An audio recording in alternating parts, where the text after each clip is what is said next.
to 27, when they had come to Capernaum, those who received the temple tax came to Peter and said, "Does your teacher not pay the temple tax?" He said, "Yes." And when he had come into the house, Jesus anticipated him, saying, "What do you think, Simon? From whom do the kings of the earth take customs or taxes? From their sons or from the strangers?" Peter said to him, "From strangers." Jesus said to him, "Then the sons are free. Nevertheless, lest we offend them, go to the sea, cast in a hook, and take the fish that comes up first. And when you have opened its mouth, you will find a piece of money. Take that and give it to them for me and you." The word of the Lord. Pwede na po tayong magsiupo. Gusto makaisa pa isang pinagpalang gabi sa inyong lahat. Itong isi-share ko sa inyo, most of the verses ay na-share ko na mga nakaraang prayer meeting. Pero kumbaga, alam niyo ba yung laruan na Lego? Kapag ang Lego, pwede mong i-dismantle at gagawa ka ng panibago. Mag-assemble ka ng panibago. Ganon din, ang mga verses ng Biblia, may mga parts ito ng itong Lego na pwede kang magbuo ng ibang picture, magbuo ng ibang topic. Nasusundan ba? Okay, so kung hindi nyo napansin, siguro naman napansin nyo, kung sakali lang hindi, ang topic natin ay, Hindi nga napansin. Ha? No. Giving no offense. Giving no offense in anything. Sabi ko na nga, hindi lahat nakakapansin. Anyway. So, ang aim natin sa topic na ito ay for us not to give offense in anything. Bibigyan ko ng definition ang offense mamaya para maintindihan natin ang gusto. Okay? Ganito kasi ang una kong pagkaintindi nito is ang tanong kay Jesus tanong kay Peter is nagbibigay ba siya ng tax sa government? Pero mayroong word doon na temple tax.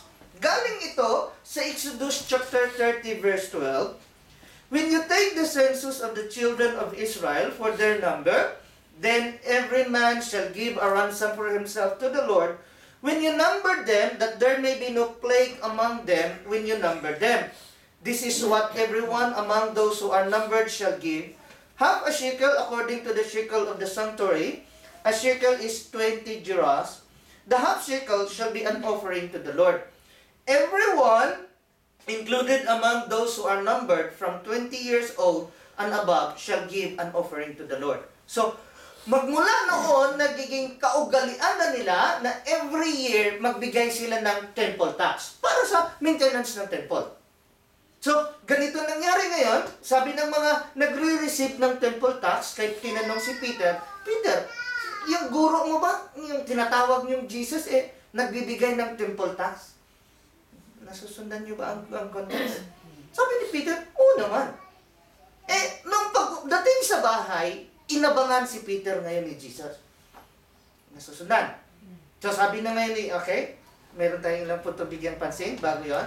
So, dugtong pa, sabi ng verse 15, "The rich shall not give more, and the poor shall not give less than half a shekel, when you give an offering to the Lord to make atonement for yourselves." Okay, welcome. Pahabol, ang topic natin is about giving no offense in anything. Okay, so una, was Jesus supposed to pay the temple tax? Yes. No. Ha? Yes. Ang temple tax, ito yung nakaugalian nila noong unang araw pa, na sabi ng Lord, magmula nga sa Exodus chapter 30 verse 13 up to 15, na magbigay sila ng half a shekel doon para sa temple. So, ang tanong nila ngayon kay Peter, kung si Jesus ay dapat bang, o nagbibigay ba si Jesus ng temple tax? So, kung tatanungin ko kayo, si Jesus ba dapat magbigay ng temple tax? Yes. No. Why not? Because, tayo dapat ang magbigay kay Jesus. Okay. So, those who received the temple tax asked Peter. Hindi mga Pharisees, kundi They're just doing their job. Nasusundan ba?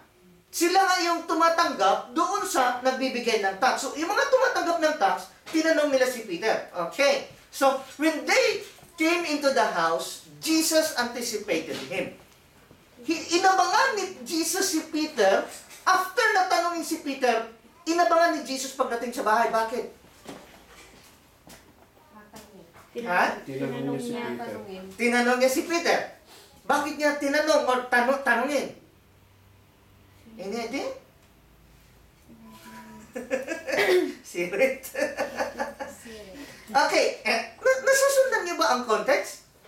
Galing sila sa temple, tapos ando doon yung tumatanggap ng tax, tinanong si Peter kung nagbibigay si Jesus. Pero pag uwi sa bahay, inabangan ni Jesus si Peter para tanungin.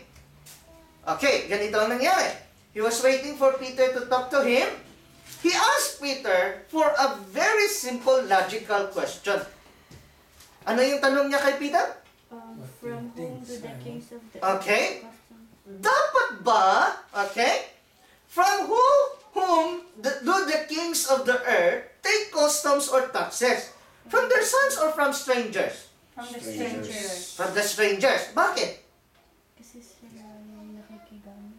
Sila yung nakikigamit? Yung strangers na nakikigamit o yung sons? Ganito na lang. Medyo... Peter answered it correctly kasi even the royal family doesn't have to pay taxes. Pag hindi pa kayo nakarelate, iwan ko na, wala kayong kwenta kausap. Yung royal family dito, hindi nagbibigay ng tax. Tayo nga nagtatrabaho para sa kanila eh. Yung tax natin, malaki ang napupunta sa royal family. Yes. Si Jesus pala hindi pwede mag-tax. Pwede hindi siya mag-tax. Bakit? Anak siya ng Diyos eh. Royal family. Hindi lang siya basta royal family. He is the Son of God.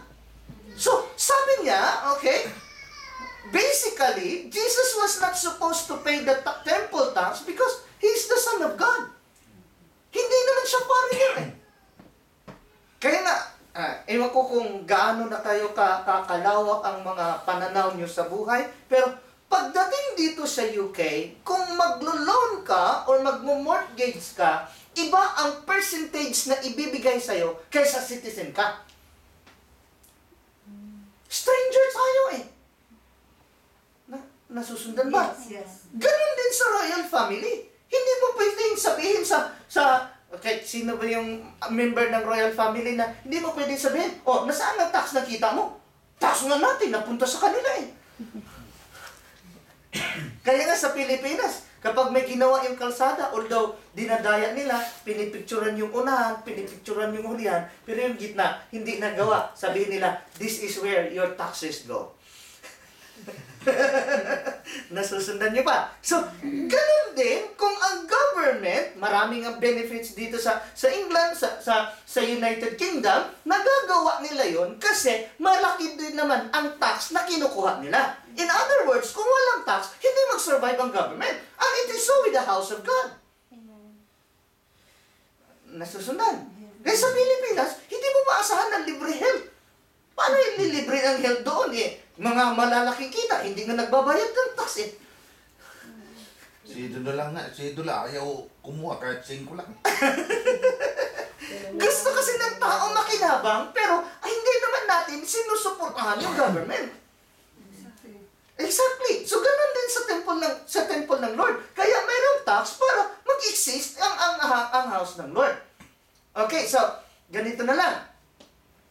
Na at least naintindihan nyo na kung bakit ang mga anak o ang royal family ay hindi kailangan magbayad ng tax. Ganun din si Jesus. So the strangers has to pay the taxes. Yes, exactly. Hindi nyo ba alam? Tayo yung nagbubuhay ng mga walang trabaho dito? Bakit? Kasi yung mga tax natin napunta sa government, ito nga masaklap eh. Lalo na sa amin, ang hihigpit ng mga pasyente namin, ang aarte, kahit mga may kulay. Kung makademanda, mga katulong nila kami. Hindi ko lang masabi-sabi, hoy, kapal ang mukha mo. Alam mo ba, tax namin bumubuhay sa'yo dito. Yan naman talaga, di ba?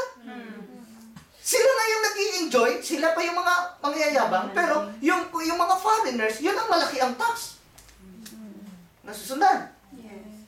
Okay, so, sabi ni Jesus, hindi ako dapat magbigay ng tax because He is the Son of God, although hindi niya sinasabi literal doon, pero yun ang point niya. Pero sabi niya, lest we offend them, ang lest kasi for fear that. Ang point ni Jesus, gusto niyang sabihin, wala silang karapatan sitahin o tanungin ako kung nagbabayad ako ng tax. Ganon pa man, ayaw ko na ma-offend sila. Nasusundan ba? Okay, so, he got the right Okay. to pay, but he was preventing the likelihood of them getting offended. Pwede naman siyang magbayad eh. Although, hindi siya obligado. Ang point niya kaya siya nagbayad, hindi dahil obligado siya, kundi ayaw niyang ma-offend. Maka-offend. Nasusundan ba? Yes. Na nangyayari ba yan sa buhay natin na Yes. pwede naman natin gawin, hindi lang natin ginawa kasi ayaw natin maka-offend. Oh, gaya ni Brother Yeah. Boy. Ha? Brother Boy, ayaw ko magdinuguan. Pupunta tayo dyan mamaya. Masagana tayo mga Pilipino dyan. Kaya hindi tayo sanay magsalita ng harap-harapan. Because we don't want to hurt them We don't want to hurt them or we don't want to offend them. Hindi tayo sanay sa diretsahan. Ang dami nating paligoy-ligoy, ang dami nating pasikot-sikot. Hindi kagaya dito, sabihin mo ng harap-harapan, that's fine. Sa Pilipinas, it hurts because truth hurts. But then sometimes if like, for example, you saw something wrong in her face, if you don't want to offend her or offend him, you have to murmur in her ears. Pwede. Yeah. May karanasan nga ako, may naglalakad ako sa Pasay noon, mayroon akong nakasalubong na babae. Ang sexy, nakatuck-in pa, takas maong yung suot, bukas nga lang yung zipper niya. Hindi ko naman masabing, miss. Hinihintay ko na lang yung isang babae, kapwa niya babae, magsabi sa kanya. Kasi mapapahiya siya na lalaki ang nagsabi sa kanya. Pero kung kapatiran ko yun, pwede ko namang sabihin yun. Kaysa naman member na ng church, hindi mo pa masabi-sabi. Parang naalala ko doon yung pastor na nagpipreach na yung pastor, bukas yung zipper. Walang magsabi sa pastor dahil ayaw nila na mapahiya yung pastor. Nagpipray na lang sila na mayroong anghel bababa. Itataas yung zipper ng pastor. Okay, so to offend means to cause a person or group to feel hurt, angry, or upset by something said or done. Siguro na naman maliwanag na yan. Yes. Niliwanag ko lang ng gusto. Okay? So, isa pang meaning, to be unpleasant to someone or something. Kaya nga, kapag hindi ka na binabati, kahit sa Facebook nga, nagmi-message ka, hindi ka sinasagot, nag-message ka ulit, didma ulit, ano kaya kasalanan ko dito? Nasusundan ba? Okay? So, sabi niya, nevertheless, ang ibig sabihin ng nevertheless, in spite of what has just been said. Tama ka, Peter, hindi ako dapat magbayad, ang mga foreigners ang magbayad, pero ganun pa man, magbayad ako, wag lang silang ma-offend. Klaro? Okay, so, sabi niya, go to the sea, cast in a hook, and take the fish that comes up first, and when you have opened its mouth, you will find a piece of money. Take that and give it to them for me and you. Inuna talaga siya kasi siya ang pinupuntirya eh. Pag ako nagkamali, kapansin-pansin, kaysa kayo. Kung kayo nagkamali, okay lang. Maating Bible study yan, okay lang. Pag si Pastor Edmond nagkamali, pastor pa naman ng gadnusa yan. Sulat-sulat pa ng libro, kunyari.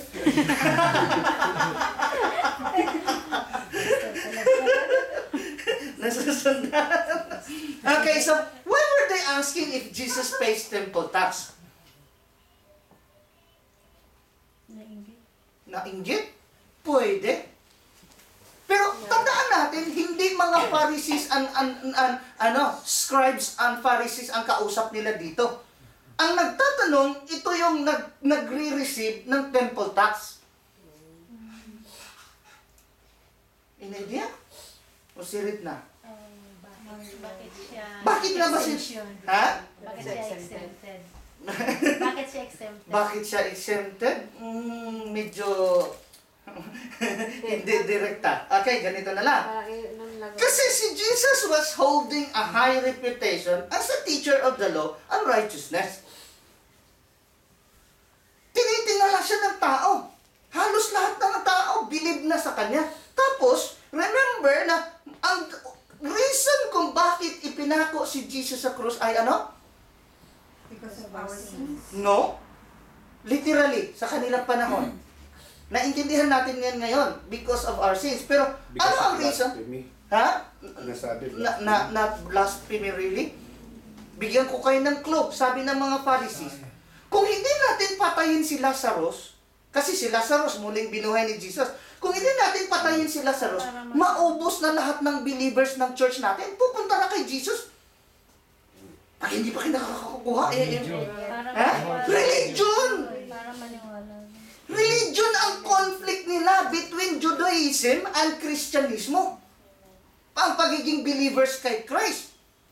Nasusunan. So, kung ikaw ay mayroong conflict, mayroong competition or ang mga taong simbahan noon at si Jesus, mayroong conflict. Ayaw nilang maniwala kay Jesus. Minsan naman si Jesus kino-confront niya itong mga laman ng simbahan. So, mayroon silang high expectation. At nakaraan, napag-aralan natin na ang disappointment nangyari kung ang expectation mo ay hindi na-met. Is that idolism? Ha? Because they are using idolism. Not exactly. Because ang idolism is doon sa mga gods of the pagans. Pero ang kanilang dinudus is God the Father lang. Kung tutuusin nga, hanggang ngayon, naghihintay pa sila ng Messiah . Yeah. Kasi sabi ng Matthew chapter 28 verses 13 up to 15, ang kanilang paniniwala, ninakaw ang bangkay ni Jesus. So hindi sila naniwala na muling nabuhay si Jesus, and it is still true until this day. Okay, so teachers and leaders should be a good example. Hindi ko sinasabing ako yun, nagsusumika pala. Hindi ako perfect. Hindi ako righteous than thou. Okay? So, the money was hardly earned. Hindi naman, pagkatapos tanungin si Peter ni Jesus, sige Peter, ito na yung pambayad ng buwis natin. Sabi niya, pumunta ka muna sa dagat at hindi natin alam kung gaano kalayo yung dagat. Mamingwit ka. Hindi natin alam kung gaano katagal bago nakakabingwit. Pero yung una mong makuhang isda, buksan mo ang bibig. Oo, malay ko ba kung anong isda yun? Anong klaseng ngipin mayroon yung isda? Ang dami naman pasikot-sikot, ano? Maminwit nga tayo. At depende naman kung anong isda makuha mo. Ngayon, hindi ka namang isda. Pupunta ka na lang sa North End. Fishmongers ka. It is about... ang point nito is, maging ang binibigay natin sa church is well appreciated yan kung pinaghirapan natin. Patunayan ko sa inyo. Okay, so, Peter had to go fishing and pay the tax. Okay? Deuteronomy chapter 23 verse 18. You shall not bring the wages of a harlot or the price of a dog to the house of the Lord your God for any vowed offering. For both of these are an abomination to the Lord your God. Klaro ba? So, na-appreciate ng Lord kung yung ibinigay natin sa Kanya ay pinaghirapan. Hindi yung nanalo ka ng luto, sige, paiwan natin ng simbahan. Klaro ba? Okay, so Christ discretion. So, ando doon yung pag-iingat niya na hindi maka-offend. Pero may mga pagkakataon na hindi rin niya iniintindi yung iba. Pakita ko sa inyo. Matthew chapter 16 verse 1, Then the Pharisees and Sadducees came and testing him, asked that he would show them a sign from heaven. He answered and said to them, When it is evening, you say it will be fair weather, for the sky is red. And in the morning, if it will be foul weather today, for the sky is red and threatening. Hypocrites! You know how to discern the face of the sky, but you cannot discern the signs of the times. A wicked and adulterous generation seeks after a sign, and no sign shall be given to you except the sign of the prophet Jonah. And he left them and departed. Walang problema sa paghingi ng sign, pero ang scribes and Sadducees nagtanong para i-twist siya. Oh, pinagtataob mo lang isa sa temple. Bigyan mo nga kami ng sign. Nga, galing ka nga sa langit. Mama! Nagdideklara ka lang dyan. Naalala ko tuloy yung 2 pasyente sa mental hospital. Sabi ng isang pasyente, maniwala kayo sa akin, ako ang sinugo. Siya daw ang Misaya, siya si Kristo. Sagot ng isa, baliw, ni kahit kailan, hindi kita sinugo.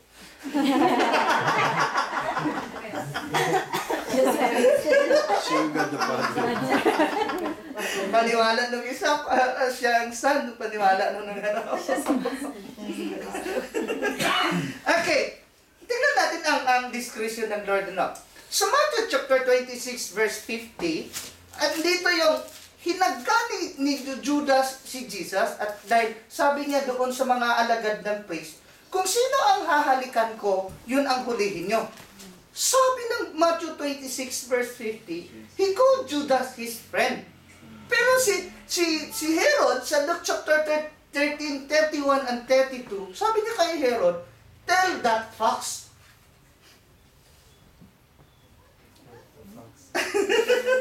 Nasusundan niyo ba? Hinudas na siya ni Judas. Sabi niya, kaibigan, ituloy mo ang balak mong gawin. Hindi ganun kadali yun. Bakit ikaw, pag hinudas ka, masabi mong kaibigan?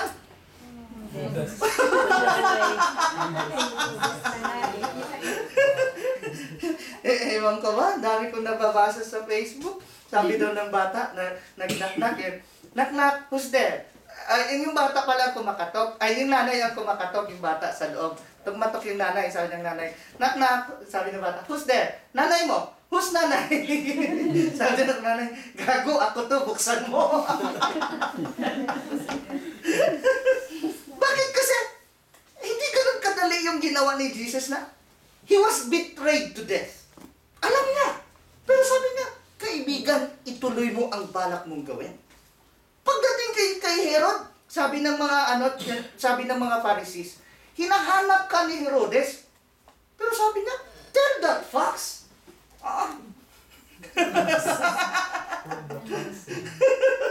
For fuck's sake daw.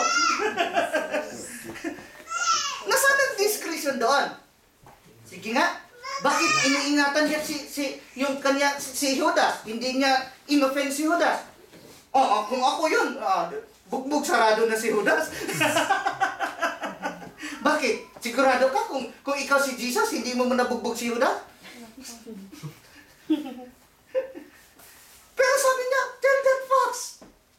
Wala siyang pakialam kung ano sabihin ni Herod. Who is Herod anyway?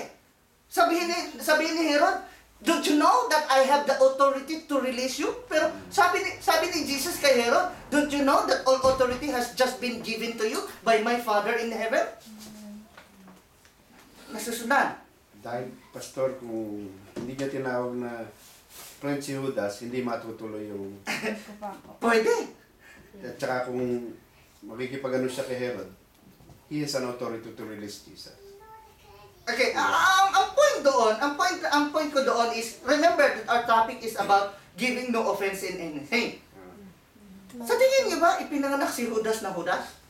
No. Bakit siya ang pinili na maging traitor? Napili ni Judas, napili ni Satanas. Hindi? Masunurin siguro Kasi kasi siya yun. sa disciples. Masunurin kanino? Siyempre malapit kay Jesus. Gawin ng tulong niya. Hindi naman ipinanganak na traitor si Judas, kaso lang, siya kasi yung may love of money. And remember that the love of money is the root of all evil. So, siya yung pinasukan ni Satanas. Sabi ng Bible, and Satan entered into Judas. Siya yung magnanakaw eh.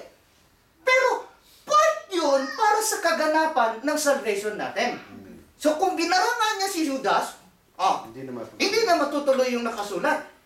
Pero si Herod, who is Herod in anyway? Hari siya. Sabihin nga, ulitin ko, sabi ni Herod, hindi mo ba alam na may kapangyarihan ako, pwede kitang i-release? Pero sabi ni Jesus, don't you know that all authority has just been given to you by my Father in heaven? He has the greatest authority. So what kung ma-open si Herod? Ipapako pa rin siya sa cross. Okay, so, Matthew chapter 11 verse 18. Walang personalan na. For John came neither eating nor drinking, and they say he has a demon. Si Judas daw, laging nagpa-fasting, hindi umiinom, may demonyo. Tingnan natin si Jesus. The Son of Man came eating and drinking, and they say, look, a glutton and a wine-bibber, a friend of tax collectors and sinners. But wisdom is justified by her children. Sabi ng tao, kahit si John, hindi umiinom, nagpa-fasting lagi, may demonyo. Si Jesus nakikiinom dahil may birthday party kagabi, ay, Walang ganyan na. nung Sabado pala. Nakikiinom, pero ano sabi nila? Lasinggo. Ano sabi ni Jesus? Make my day. Mayroon kasing mga tao na ang kanilang pag-iisip, nakafocus lang sa mali. Na wala ka ng tamang gagawin, para sa kanila, mali ka pa rin. Yung tawag sa mga tao na yan, critical. It doesn't matter, okay? Right. Critical people are always there. It doesn't matter what you do, they always see you as a fool. Biro mo, si John, hindi laging nagpa-fasting, hindi umiinom, may demonyo. Si Jesus, nakikipasting, ay nakikikain, nakikiinom, lasinggo. Parang pare, pagka hindi ka nakikipagkwento, o pare man o pastor, pag hindi ka pa nakipagkwentuhan, suplado. Pag nakikiinom ka, lasinggo. Wala nang lusot. Pag nakikipag, ka, sa mga tao, lalo sa mga babae, babaero. Pag lalaki naman kausap, bating. Wala na talagang lusot. You don't know where to put yourself now. Dapat lang kasi alam mo yung discretion mo. Okay, so, do not use your freedom if it becomes a stumbling block to others. Dito na tayo papasok sa dinuguan. Okay, so 1 Corinthians chapter 8 verse 4.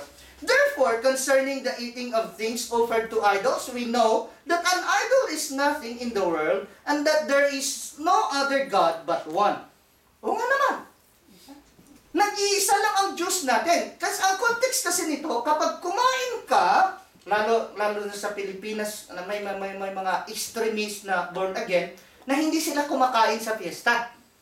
Fiesta is for the... Kasi ang fiesta daw ay ino-offer sa Diyos-Diyosan, ino-offer sa demonyo. Pero, ang sinasabi ng Bible is, hindi ang kinakain o ang pumapasok ang nagpaparumi sa'yo, kundi yung lumalabas. In other words, yung mga pagkain ipinagbawal sa Old Testament, pwede na kainin sa New Testament kasi nilinis na yon sa dugo ni Jesus. Nasusundan. Pero kung titingnan natin ang context nito, yun yung pag-offer ng pagkain sa idols. So hindi mo pwedeng kainin yung pagkain hinahanda sa fiesta. Sayang naman yun. Kasi naman itapon mo pa. Gaya yung mga atang-atang. Ano yung atang-atang? Like, Andog, alay. Alay. Parang sa araw ng mga patay, nagdadala pa ng puto at bibingka, ano? Mamaya ay bumabangon pa yung patay. Kukunin yung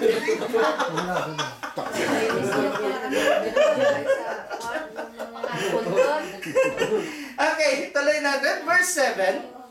However, there is not in everyone that knowledge, for some with consciousness of the idol until now eat it as a thing offered to an idol, and their conscience being weak is defiled. So, para sa ating may pangunawa na walang problema. Kainin mo, hindi yun nagpaparumi sa'yo. Ang nagpaparumi kung labag ito sa konsensya mo. Kasi may mga tao nga, ang kanilang paniniwala, doon pa rin. Hanggang ngayon, patayin mo na lang sila, huwag silang pakainin ng baboy. Para naman pag hindi kumaan ng baboy, ligtas ka na, automatic ka na punta ng langit, ano? Dahil ng iglesia, they don't eat Dinuguan. Ganun nga. Pag walang photo siguro. Ha? Pag walang po. Okay, so 1 Corinthians 8:8, but food does not commend us to God, for neither if we eat are we the better, nor if we do not eat are we the worse. O nga naman. Bakit? Matuwid ka na ba dahil hindi ka kumain ng baboy? Okay, so verse 9, but beware lest somehow this liberty of yours become a stumbling block to those who are weak. Although alam mo, hindi ka nagkasala kahit ino-offer pa man yan sa Diyos-Diyusan, kahit bawal pa man yan sa Old Testament, dahil alam mo may kaalaman ka, may, ang nilinis na yan, pwede mong kainin, pero kung nakakatisod ka sa iba, huwag mo nang kainin. Kaya sabi ko sa kanila, kung hindi na umatin si Brother Boy dahil may dinuguan, huwag na tayong magdinuguan. Para he's not... Para hindi siya ma-offend. Ngayon, alam niya na, Pastor. Alam niya na. Alam niya na. Magte-text siya kung baka para pagdating niya walang dinuguan. Bakit? Hindi ko alam kung anong paniniwala niya, basta yan ang kinamumulatan niya. Nasa Old Testament pa rin siya. Okay, so sabi ng verse 10, for if anyone sees you who have knowledge eating in an idol's temple, will not the conscience of him who is weak be emboldened to eat those things offered to idols? So siya daw na mahina ang konsensya, nakita ka, nasisira yung faith niya dahil sa'yo. Sabi pa ng verse 11, and because of your knowledge shall the weak brother perish for whom Christ died. At pagkamatay din si Kristo dahil sa kanila. Dahil lang sa hindi mo pag-iingat, na-offend sila, ala, hindi na naligtas. Hindi na umatin ng church eh. Ganun ang ibig sabihin yan, di ba? Klaro ba? Okay, tuloy. Verse 13, therefore, if food makes my brothers stumble, I will never again eat meat, lest I make my brothers stumble.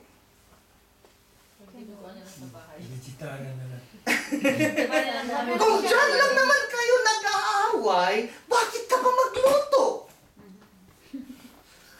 Pwede naman magluto kung wala siya.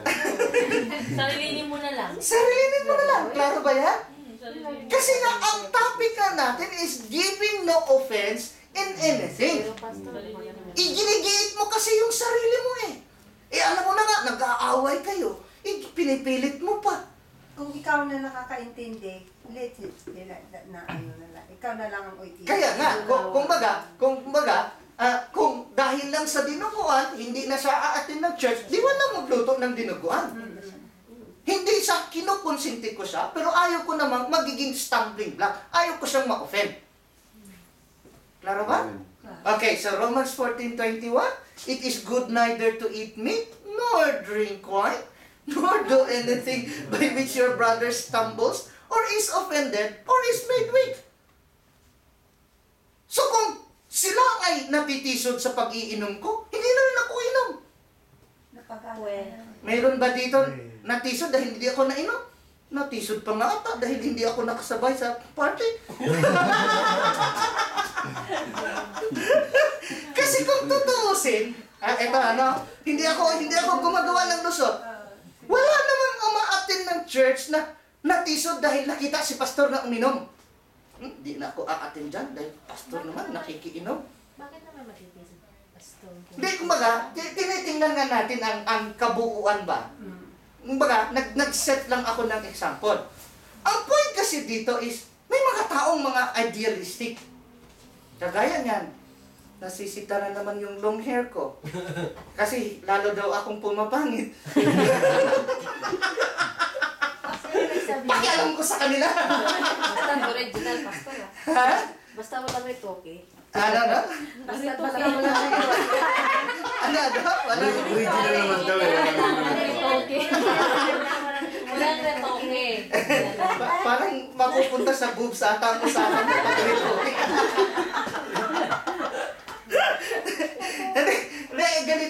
Ganito nga ang point. So far naman, wala akong narinig na hindi na umatin ng church dahil sa pag-inom ko. Kung sabihin nyo na kasalanan ang pag-inom, sana sinabihan nyo rin si Jesus. Si Jesus, nakikiinom, nakikikain. Sabi nila, lasinggo. Sabi niya, Diyos lang ininom ni Jesus. Oh, sagutin kita, gago. Hindi nila sabihin na lasinggo siya kung Diyos ininom. Sorry to use the word, ini-emphasize ko lang. Tama ba? Yeah. Kung sabihin nila na bawal uminom, bakit si Jesus yung tubig ginawa niya pang alak? Sa kasal. Ganito, si pastor talaga kinukonsente na itong mga members na uminom. Ang pag-inom ko nasa okasyon. Inaamin ko sa inyo, nalasing ako minsan. Hindi ko na sabihin kung kailan. Sabihin mo nga, Jay. Kailan daw? Ang drunkard na sinasabi ng 1 Corinthians 6:9 and Galatians 5:21, ang drunkard is habitual drinking. Hindi naman ako habitual drinking. Ang point ko lang, kaya ako nakikisama. Bakit? Pag sinabi ko ba kay Brother Roddy, makasalanan ka, wala kang buwang sa karan ng Diyos. Sa tingin mo, aatin ka pa uli? Noong ka! Ang tinuturo ko dito, ang pag-iinom ay dapat ilagay sa lugar. Occasionally. Occasionally, kung may occasion, why not? Sama mo ang Panginoon sa pag-inom. Ang masaklap nito, kung lagi kang nakakainom, hindi ka nakakapag-church. Walang personal. Di ba? Kasarap sana kung lahat ng pastor marunong makisama, di ba? Oo. Diba? Hindi yung boring na factor na galing na nga sa 6 na araw na trabaho, pagdating mo pa sa church, bibirahin ka pa ng birahin, wala man lang. Pag nag-worship ka, nakaganyan ka daw parang si Fernando po. Oo, alam ko. Kahit ano ang nakikita. Kaya naman ako nakiki-join sa pag-inom. Originally, 13 years akong hindi uminom. Sa El Shaddai, bawal uminom. Pag nalaman na ang preacher uminom doon, tanggal. Pero, lahat ba hindi uminom? Oh, Ay, daw. Tatago.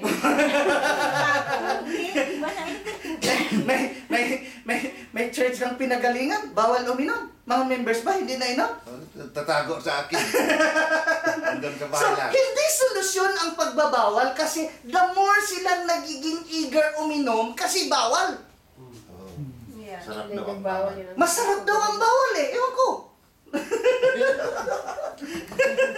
So, turuan sila ng salita ng Diyos kasi sabi naman ng Biblia, there is time for everything. May time uminom na may time na hindi ka uminom. Kung puro naman inom wala ka nang sa hulog. Lahat ng sobra bawal. Anything that is beyond what is necessary is not normal or not good. Okay, so, nasaan na tayo? Giving no offense in anything, dahil malapit na ako matapos. 2 Corinthians chapter 6 verse 3, we give no offense in anything, that our ministry may not be blamed. Ang pinag-usapan ang sinasabi ni Paul dito ay pagdating sa paglilikom ng pera or sa koleksyon ng pera. Sabi niya, we give no offense in anything. Hindi niya sinabing sa isang bagay lang, kundi anything. Sabi ko sa inyo, willing akong tumigil sa pag-inom kung natitisod kayo. Wala naman akong nakitang natisod. Enjoy na enjoy nga kayo.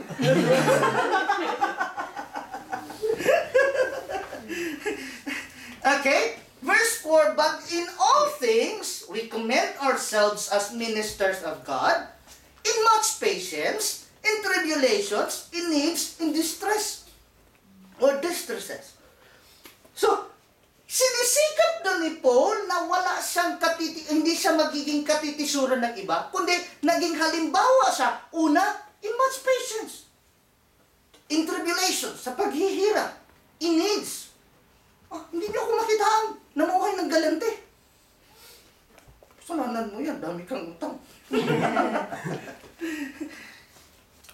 Prinsipyo ko na sa buhay yan. Hindi niyo ako makitaan na may alahas. Hindi niyo ako makitaan na mga branded yung pinamimili ko. Si Mrs. na lang bumibili damit ko Tsaka yung mga bigay niyo.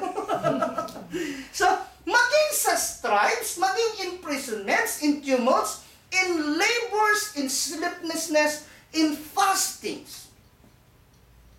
Sinisikap ni Paul by purity. Alam niyo naman, ibig sabihin ng pagiging pure. Walang contamination, hindi ka nadungisan sa thoughts and intents. By knowledge, by long-suffering, by kindness, by the Holy Spirit, by sincere love. Amen? Amen. Kapos na ako sa oras. Verse 7, by the word of truth, by the power of God, by the armor of righteousness on the right hand and on the left. Last. Luke 2:52, not last pa pala, may isa pa. And Jesus increased in wisdom and stature in favor with God and men. Hindi mo po pwedeng baliwalain yung feeling ng isang tao dahil, sinisikap mong sumunod sa kalooban ng Diyos. Nakaka-offend ka. Yeah. Amen? Amen. Kaya sa totoo lang, kahit tayong mga Pilipino, hanggat maaari, ayaw nating mag-review. Takot tayong makaka-offend. Pero kung kinakailangan naman mag-review, open rebuke is better than hidden love. Okay? Put yourself in their shoes for you to understand how they feel. May mga taong walang control sa pananalita. Yung kahit may ibang tao, ganun pa rin sila magsalita. Sarap sa pakin. Joke. Yan bang, isipin mo, ano ang dating ng sinasabi mo sa kapwa mo? Ano ang dating ng ginawa mo? Okay, last. Problems we encounter when people are offended. Okay, when we offend people. First, and because of your knowledge shall the weak brother perish for whom Christ died. Magpe-perish sila. Tumanggap na sana ng kaligtasan, nagiging born again na sana, bumalik na lang sa Katoliko. Bakit? Kasi offended. Okay? Proverbs 18:19, malupit. A brother offended is harder to win than a strong city. Tama. Ang offended daw na brother, ang hirap mong nang paatinin ng church. Bakit? And contentions are like the bars of a castle. Nakapansin na ba kayo dumalaw sa kulungan? May rihas na namamagitan? Pwede sila maghawakan ng kamay, pwede sila mag-usap, pwede nila makita ang isa't isa, but they cannot have them. Why? May bars na namamagitan. Pwede kang sumingit, halik, sa gitna ng rehas, but you cannot still have them. Why? There are bars between you and them. Amen? Ganyan kalupit ang offenses. Ito pa. Woe to the world because of offenses, for offenses must come. But woe to the man by whom the offense comes. Ang offenses daw hindi maiwasan. So kung hanggang ngayon, ang dali mong ma-offend, hindi ka pa natuto. Pinapraktis ka nga lang eh. Bakit kasi? Darating yung time, many will be offended for Christ's sake. Ipipersecute tayo dahil sa faith. Kung hindi ka marunong humarap ng offenses, yari ka. Tudas ka agad. Gets ba? Tingnan natin.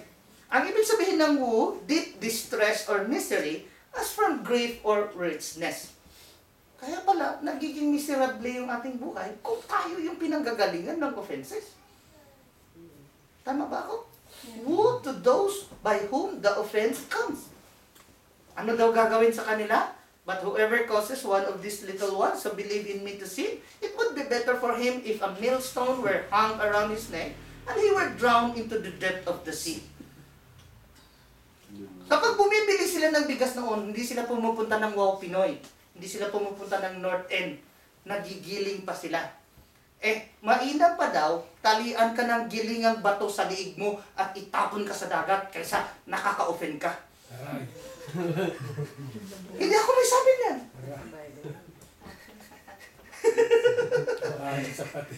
Win the more. Last. Matthew 5:33. Therefore, if you bring your gift to the altar, and there remember that your brother has something against you, leave your gift there before the altar and go your way. First be reconciled to your brother, and then come and offer your gift.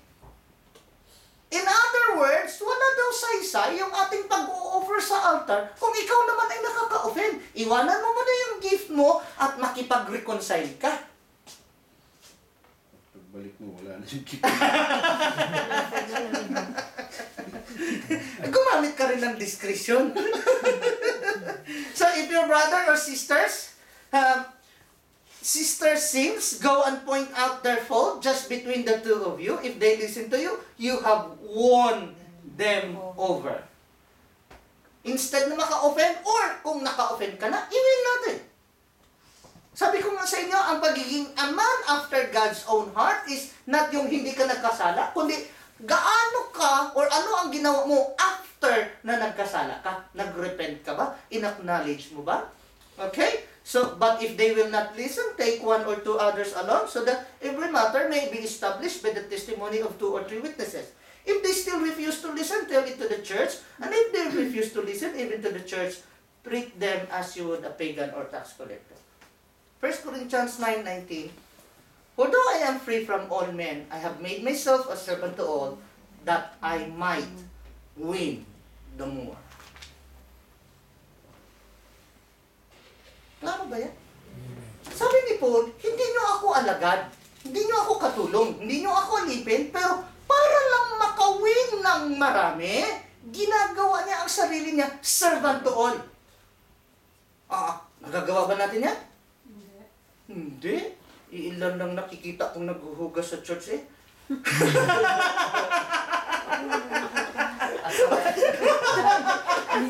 Wala ka tinutukoy yan. Ginigising ko lang kayo, masyado kayo naging seryoso. Donate na lang doon at dishwasher pa. Example ko lang yun. Buhat ka, mag-u. Ang pagsiserve ay hindi lang sa paghuhugas ng plato. Uber naman ako. Napakaraming paraan na pwede tayo mag-serve. Paano mag-grow ang church kung hindi tayo nagsiserve?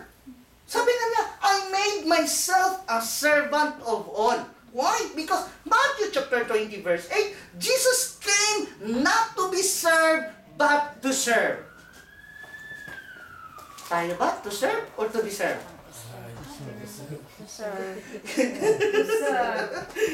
Verse 20, unto the Jews I became as a Jew, that I might win the Jews. To those who are under the law as under the law, that I might win those who are under the law. To those who are without law as without law, not being without law toward God, but under law toward Christ, that I might win those who are without law. So, it's not enough na hindi ka nakaka-offend, you should win souls for the kingdom of God. Amen? Amen. Okay. 1 Corinthians 19:22, to the weak I became as weak, that I might win the weak. I have become all things to all men. Kanina, sabi niya, I became a servant to all men. Dito, sabi niya, I have become all things to all men, that I might by all means save some. All means, lahat ng pwedeng gawin para lang makawin ng tao. Ang daming pwede natin gawin, pero hindi natin ginagawa. Ang ginagawa lang natin, pag nag-church service na, tataas ng kamay, titingin-tingin sa pinto, sino kayo dumating? O, kunti ng tao ngayon.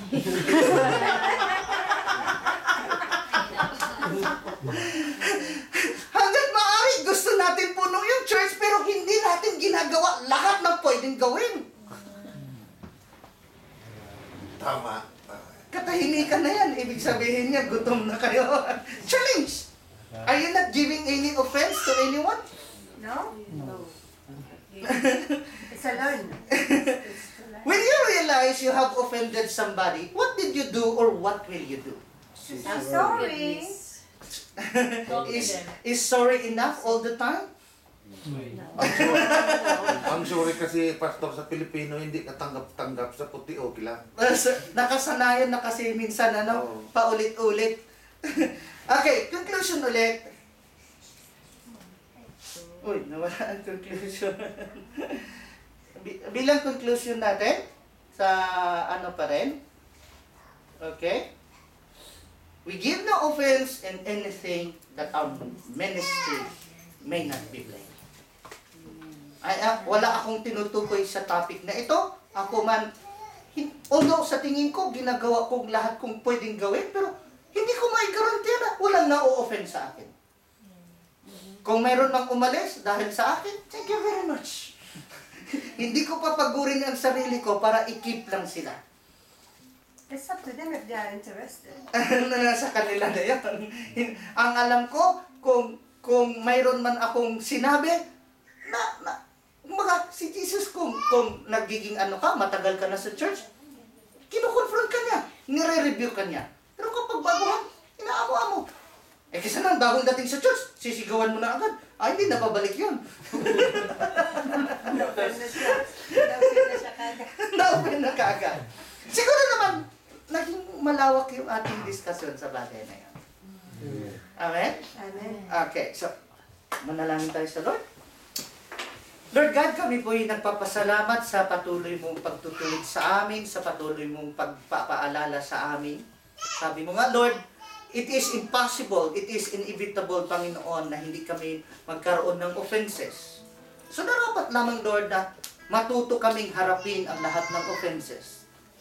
Ang mahalaga, higit sa lahat, Lord, hindi kami yung nakaka-offend. At inaano namin, Lord, hindi kami perfect. Marami kaming pagkukulang, marami kaming pagkakasala. Minsan, hindi namin napigil ang aming mga pananalita or nadala kami ng bugso ng aming damdamin. Kaya yung aming nasabi, na aming nagawa ay nakakasakit ng damdamin. We pray, O Lord, that you would teach us to humble ourselves para makipag-reconcile sa mga taong offended sa amin, O God. And we pray, O Lord, doon sa mga offended na sila man ay magkaroon ng paghilom ang mga sugat ng kanilang nakaraan, O Lord. Hindi sila mamuhay sa kanilang nakalipas, but they will press forward, O God, sa kanilang pagtugon sa iyong panawagan. We pray, Lord, sa lahat ng mga tao na hindi na nakakadalo, huwag mo nawang tulutan na patuloy silang mas-sidetrack, patuloy silang madlikoy na kung anumang kanilang pinagkaabalan sa buhay. Maging sa kanilang trabaho, Lord, matutunan kanilang pahalagahan, matutunan kanilang bigyan ng panahon, Panginoon. Lord, sa iyo po namin ipinapahubog ang aming sarili sa iyo. Sa mga bagay na mahirap naming gawin, ikaw ang mag-transform sa amin para sa iyong habag at awa, magagawa po namin ang lahat ng bagay. And together with Paul, O Lord, we will be able to say, I can do all things through Christ who strengthens me. Bless niyo po ang lugar na ito, Panginoon, ang bawat pamilya po, ang bawat sambahayan ng mga dumadalo, especially, Lord God, doon sa mga may mga broken relationship, may mga nakalipas na hindi magandang alalahanin, at minsan kapag naalala ay nakakapag-create ng contentions, nakakapag-create ng arguments. We pray, Lord, na ikaw ang mamamagitan sa bawat isa sa amin. Lalo't higit sa loob ng church, Panginoon, bilang iisang pamilya, bilang ikaw lamang ang aming tatay, ikaw ang aming tagapagligtas, ikaw ang aming Panginoon, we would learn to treat each others na ikaw ang aming pinakikitunguhan. Because after all, O Lord God, you said, anuman ang aming ginawa sa aming kapwa, ay sa'yo namin ginawa. Turuan mo kami, Lord, na ikapamuhay ang iyong salita. In Jesus' name. Amen. Amen.